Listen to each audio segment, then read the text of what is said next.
आज मैं आपको एक मज़ेदार भक्ति कहानी सुनाने जा रही हूँ। एक लड़की ने एक संत जी को बताया कि मेरे पिताजी बहुत बीमार हैं और अपने पलंग से उठ भी नहीं सकते हैं।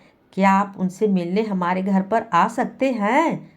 संत जी ने कहा, हाँ बेटी, मैं ज़रूर आऊँगा। संत जब उनसे उनके घर पर मिलने गए तो देखा कि एक बूढ़ा आदमी पलंग पर दो तकियों पर सिर रखकर लेटा हुआ है, लेकिन एक खाली कुर्सी उसके पलंग के सामने पड़ी थी। संत जी ने उस बूढ़े बीमार आदमी से पूछा कि मुझे लगता है कि शायद आप मेरे ही आने की उम्मीद कर रहे थे।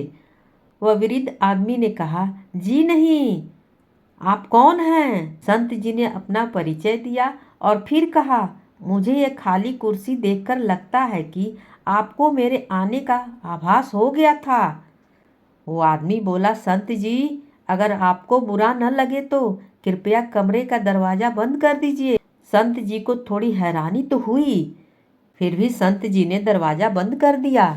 वो बीमार आदमी बोला कि दरअसल इस खाली कुर्सी का एक राज है जो आज तक मैंने किसी को नहीं बताया, अपनी बेटी को भी नहीं। मैंने अपने पूरे जीवन में यह जान नहीं सका कि प्रार्थना कैसे की जाती है, लेकिन मैं प्रत्येक दिन मंदिर जाता अवश्य था, लेकिन कुछ समझ नहीं पाता था।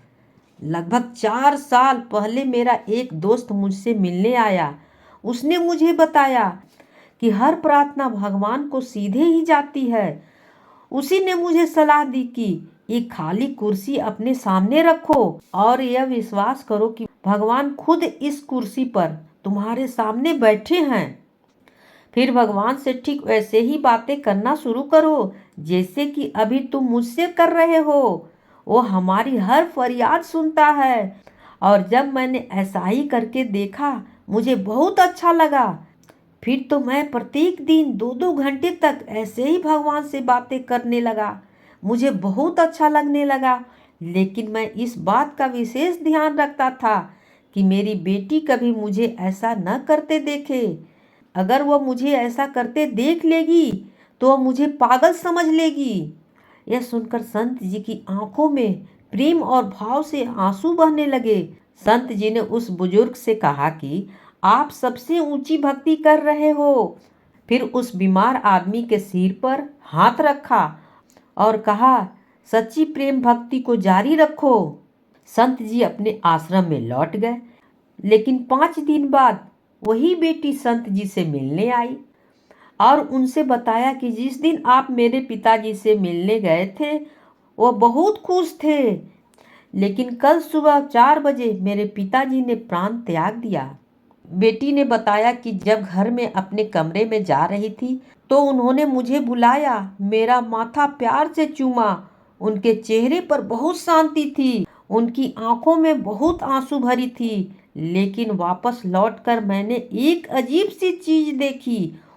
वो ऐसी मुद्रा में अपने बिस्तर पर बैठे थे जैसे खाली कुर्सी पर उन्होंने टकटकी लगाई हो, अपना सिर झुकाकर उस कुर्सी के तरफ रखा हो, जबकि कुर्सी तो हमेशा की तरह खाली थी। संत जी, क्या मेरे पिताजी उस खाली कुर्सी के विषय में बात किए थे आपसे? संत जी ने सारा किस्सा उस बेटी को बता दिया। बेटी से पिता का यह हाल सुनकर संत जी फूट फूट कर रोने लगे और मालिक के आगे फरियाद करने लगे, हे मालिक, मैं भी जब इस दुनिया से जाऊं तो ऐसे ही जाऊं, मुझ पर भी ऐसे ही कृपा करना। यदि हम भी इस तरह अपने इष्ट देव की गोद में बैठकर यहाँ से जाना चाहते हैं तो प्रत्येक पल आप अपने इष्ट देव की उपस्थिति को हर जगह महसूस करेंगे। एक दिन हमारी अवस्था भी अवश्य बदलेगी। इसी तरह हम सबको एक दिन इस दुनिया से जाना है। कहानी होती है समाप्त।